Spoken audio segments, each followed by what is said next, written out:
Mark Jones is a Charleston historian, an author, and a tour guide. In this edition of Quintin's Close-Ups, I sit down with Mark one-on-one. And be sure to download the free Quintin's Close-Ups app in your Apple or Google Play stores. Mark Jones, it's so good to see you. Nice to see you, buddy. Always. Nice to see you. Yes, sir. Well, you know, I know you as a top-rated tour guide, right, a historian, and of course an author. But who else is Mark Jones these days? Well, I'm a lot of things. I've been a licensed tour guide for 16 years. And during that 16-year period, I've written 8 books about Charleston history, so that keeps me quite busy. Right. I've also branched out a little bit this year.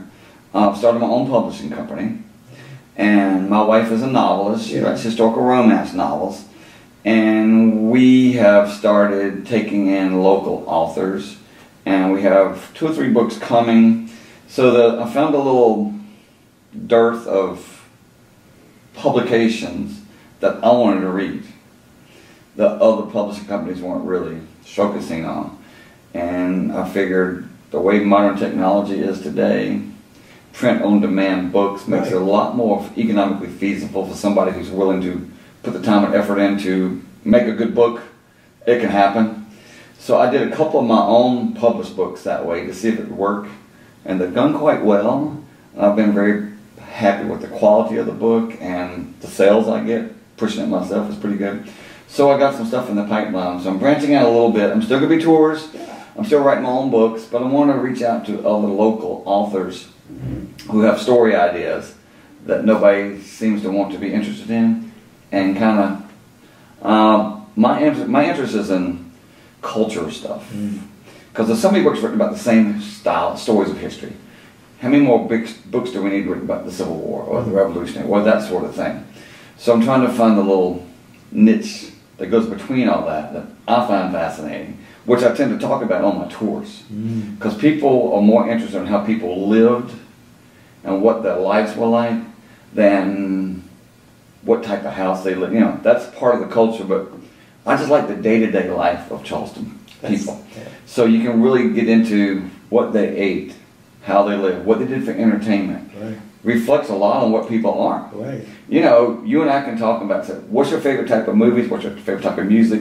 Just by learning that between us, I'll get a handle on what type of person you are because of what your cultural tastes are. You're right about that. And that's a good signpost for any type of culture. You're right about that. It is. And you talk about day-to-day people, day-to-day activities here in Charleston with people.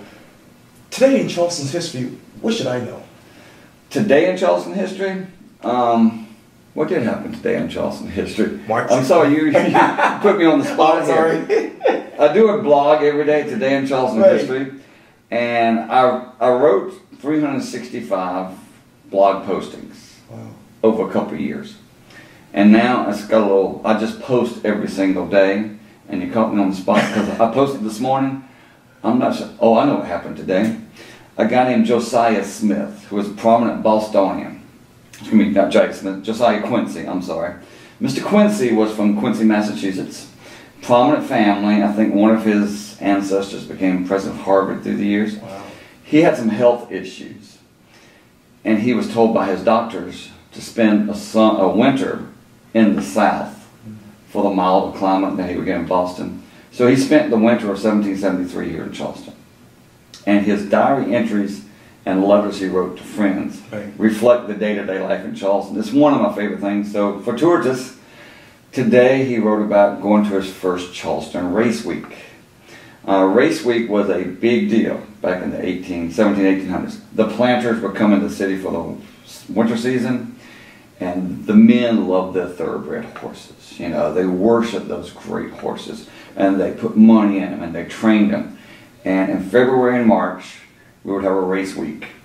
Everybody would come to the city, stay in the hotels, and stay with their families in their houses. And everybody go to the racetrack, which was up where, in the north part of the area, where Race Street, you know. They had a racetrack up there, and the amount of money bet on those horses that changed hands in the 1700s had to be just astronomical. It was in the hundreds of thousands of dollars in that time period, which would be in the millions of dollars today. So you had these wealthy men belting on their horses to win, and just a carnival atmosphere of the women in the stands with their who has the best dress on. So Mr. Quincy, who was from Boston, and Boston's a Puritan ethic, they're more used to prim and proper button down. Right. He was quite taken aback by the whole ostentatious nature of the race week. Half-drunken men screaming and hollering, ladies who are supposed to be prim and proper, standing on their seats screaming for the horse. You know, to him it was not proper, but he was quite taken aback by the just sheer ferocity of the entertainment. Yes. You know, his whole weekend, his whole time in Charleston is great little. He went to the Miles Bruton house for dinner on King Street, and he was overwhelmed by the food that was available and the drink that was available. What really got him upset was the fact that they had a peacock walking through the room for entertainment while people were sitting. A peacock was walking through the room with the plumes of feathers out, and there were like 5 different punch bowls with different types of alcoholic concoctions in it, and it was like a 9-course dinner. And after the second course, Mr. Quincy was going like, "We've got more food coming." So it was a little overwhelming for him because he was used to more simple fare. Right. So he came away with Charleston with, I won't say appreciation of Charleston culture, because his Puritan ethic didn't really allow him to appreciate the over-the-top nature. But that was the class of the two cultures back then. Wow. Puritan, the people from Boston looked down on Charleston as being frivolous and a little too grand in their life, not enough piety in their life. He was also taken aback by the lack of people at church. He went to St. Philip's Church and talked about the minister was too young, the sermon was too short, and the lack of people in the propriety of the people in this congregation. They were talking among themselves while the minister was preaching. So for Puritan that's used to very rigid and formal worship services, this casual atmosphere in Charleston really wasn't his liking. So this is a great little reportage of the culture of the time. So that's how we know what Charleston was like. You know, the bad thing about Charleston history is it's written by the wealthy, educated people.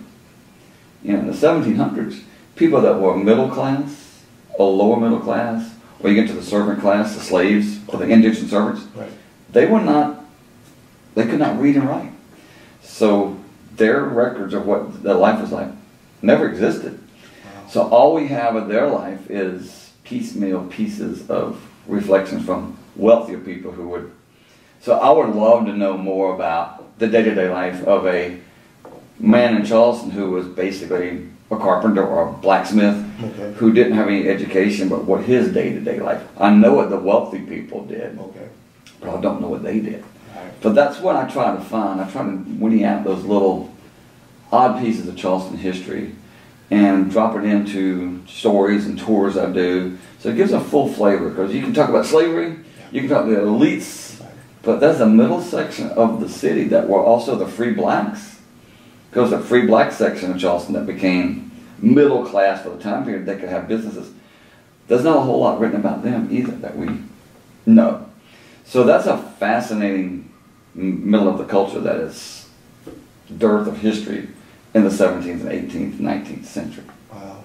So when I do my books, my new book, Charleston Almanac, I try to throw in not just the highlights of the city's history, like the wars and the political things that happened, but give a flavor of day-to-day life, like the entertainments, the theater that was in town. There's a pretty good record of the theaters and the people that came, jugglers and acrobats and trick riders and pistol shooters, and people love that type of stuff. Because there was no cable TV, there was no really entertainment for the mass, so theater like that, and they would have shows in the afternoon and the evenings, and the price would go up and down. So a lot of the middle class people would go to the earlier shows because it was very inexpensive, but they could see the same entertainment. But in the evening, the prices would double, so the elites would go to the evenings. But I like the entertainment value of the city. It's just fascinating. Fascinating. It really is. You talk about politics. You talk about the tours. You talk about horses. Mm-hmm. You've done horse. You've been a tour guide for a long time. You worked at two prominent carriage Absolutely. companies in town. Where are you with this discussion about the horses and the mules versus the animal society? Well, obviously, since I work with the animals, I am very participating in the care of the animals. Our animals in our city, contrary to what some people will tell you, are very, very cared for. We have the strictest code of animal enforcement and care in any city in America. Our critics very rarely will come into our barns to actually see what happens to the animals. I understand their argument. There's just some people that think work horses should not be working, because in our modern day technology there's other modes of transportation. But a working horse is supposed to work. The ideal of a horse retiring and sitting at a farm doing nothing, who's going to pay for the horse's care, who's going to, that sort of thing. And the draft horses we use in the city and the draft mules are bred to work.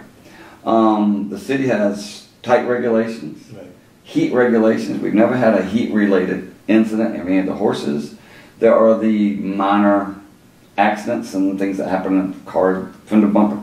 But in a grand scheme of things, the number of incidents with horses and animals involved is so percentage minute, it's almost not worth discussing. So each incident that happens tends to be blown out of proportion, and I get why. So obviously, as a tour guide and a carriage driver and a horse person, I'm definitely on the side these horses need to be where they are and what we do, and we take care of them. You've been in our barns before, right? Have you been in some of the barns? All of them. You've been in all of them. And you notice they're clean, they're well maintained, and the people who run them, you know the people that run these barns have a passionate love for these horses. So I come on the side that talking about what we're doing is always good, and the city is doing a fairly decent job of taking both sides and making laws that work for everybody. But when you get to the end of it, there's people at each extremes, and sometimes people are not going to be satisfied with anything. Nobody really likes compromise, right? Everybody wants what they want, and everybody wants what they want. So the way political and anything works, you come to a conclusion between the two, and both sides have to agree to abide by that agreement. But there's always that few that don't want to abide by that and don't like the agreement. So that's kind of what's going on, and that's kind of what's going to keep going on. I see no end to this argument, until that one group gets exactly what they want, or the other group gets exactly what they want. And there's never going to be a perfect solution. So it's going to be a day in and day out, month in, month out of a dealing with the situation bit by bit. But I can tell you, for me, the horses and mules I've driven have always been great care. I love those horses. They like my second pets. I have cats at the house. So I always tell people that work in the carriage industry love animals. I have 5 cats at home. I consider I have 34 more pets in that barn that I love as much as my cats. So I come at it that way. I'm an animal lover, and animal care is what, if you're a owner of an animal, your responsibility is to care of the animal. I take care of my cats. I help take care of the horses. The owner of the companies do a pretty good job of day-to-day care. So that's all I can tell you. And 20 years from now, would you ever sit down and write a book about this whole history-making event? Absolutely, absolutely. As I'm doing my Charleston Almanac books, right. The first book just came out, but it stops in 1800. Wow. I'm working on volume 2 that starts in 1900. Right. That'll be done probably later that next year. Okay. And then I'm going to write a 3rd volume if I live that long. You will. But I want to do a 3rd Charleston Almanac from 1900 to whatever time period I can make it to. Sure.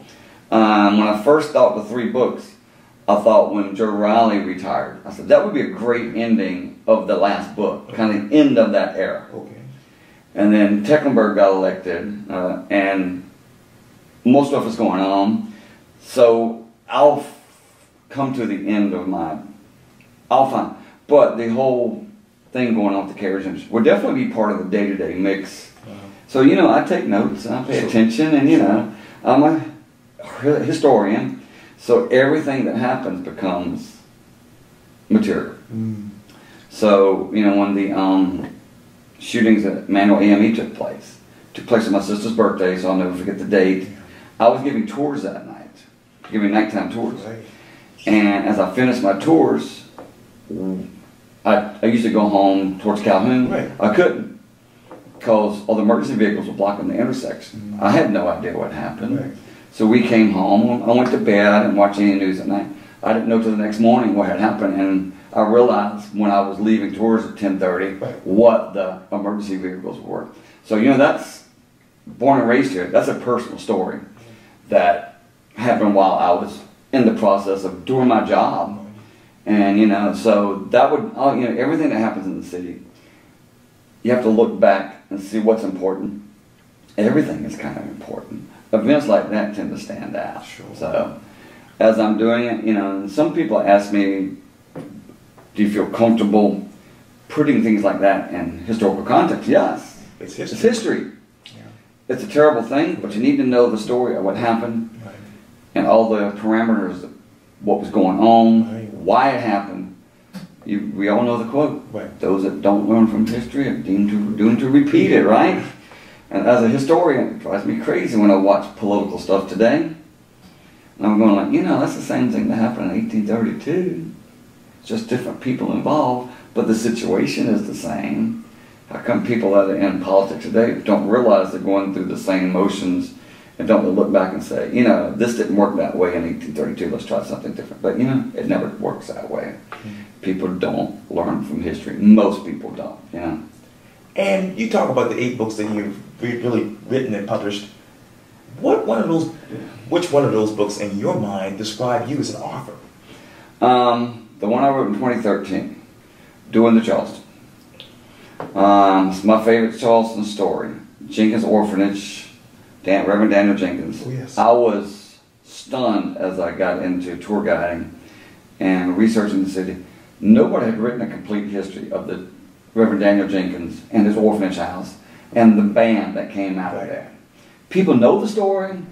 There's been a couple books about music that touch on it, maybe a chapter of like 3 pages or 5 pages.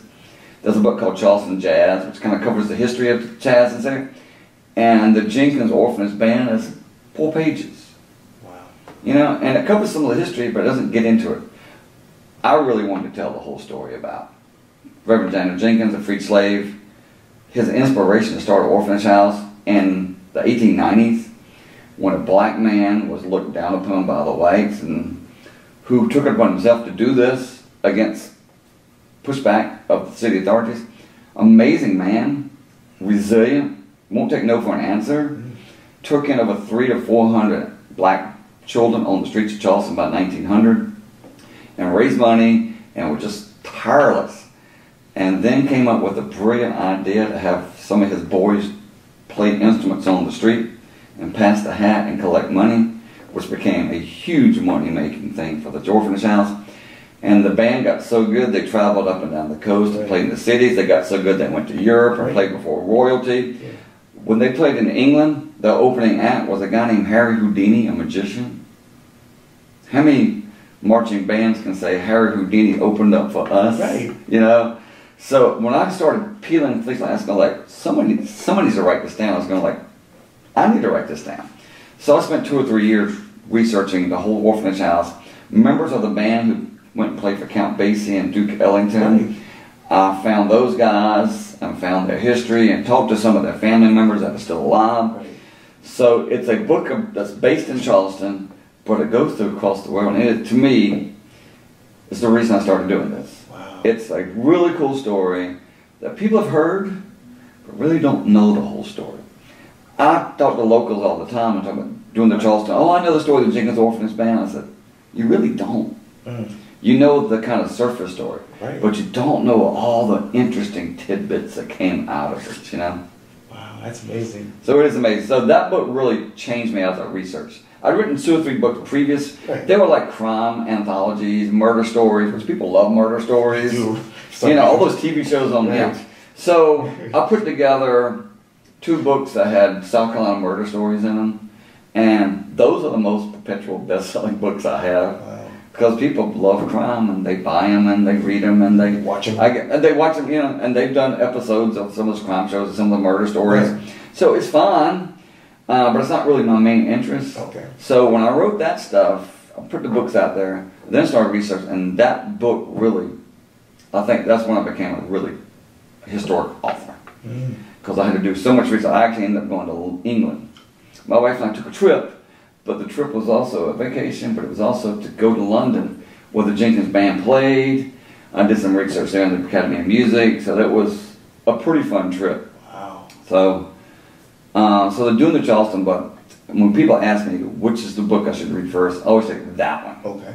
Because that's my favorite book I wrote. That's the best story I think I'll ever tell. So I always tell people, when I die, all this other stuff I wrote, I said, but the one book I want people to remember me by is that book, because I think it was, you know, an integral part of the city's history. And I'm just happy I was able to be the first one to actually tell the whole story. If I were to pick up the Postal Courier headline in the next 5 years, what would be the headline for Mark Jones in your mind? Oh, God, I don't know. Hopefully, nothing bad. No, of course not. Mark Jones finishes his Charleston Almanac trilogy. All 3 books are done. Mark Jones gives his 50,000th carriage tour, you know, something like that. Because I have no plans to retire. I'm almost 60. I'm in great health. Right. I feel good. Thank God. You know, I've had a previous career in corporate, which was good money, but I hated the work because it was soul-sucking. Now I have a job. I'm out on the streets every day. Right. Driving and talking and walking, telling history stories, getting paid to do it pretty well. People pay me to do this. And then I can go home and research more history and write another book and have book signings and sell my books in the market and whatever I sell them and give lectures to people about Charleston history. So hopefully 5 years from now, Mark Jones is still doing what he's doing and having a great time and not getting burned out of, you know, when you start getting burned out of what you do on a daily basis, go find something else to do. That's the only career advice I can give people. When people ask me, what should I do for a living? I said, find something you want to do. Because I learned this the hard way. No matter how much money you make, go find something you want to do, figure out a way to make money doing it, and you'll never work a single day in your life. Wow. I see you all the time, and you're always happy. I do my best. Hopefully, I'm always happy when you see me. Yes. Because we're both doing what we want to do. That's right. You know, we find our little niche. Everybody's different. Right. So you do what you want to do, and you make it your own, and you found your little niche, and God bless you. And I found my little niche, and our worlds interconnect periodically. We would never have met if I wasn't a tour guide. Right. Because our word paths would have never crossed. It would have been lesser people for not knowing each other, you know? And many people as you run across in your day, I mean, how and rich has your life become? It's amazing. Thank God for this blessing. Absolutely. Yeah. Absolutely. And hopefully you'll get an honorary degree next. That would be great. Yes. That would be great. I'm looking forward to that. Thank you very much. You're welcome. Nice talking to you. You too. Mark Jones, thank you so much. I appreciate this. Thank you very much, Quintin. Anytime. Have a good day. Likewise.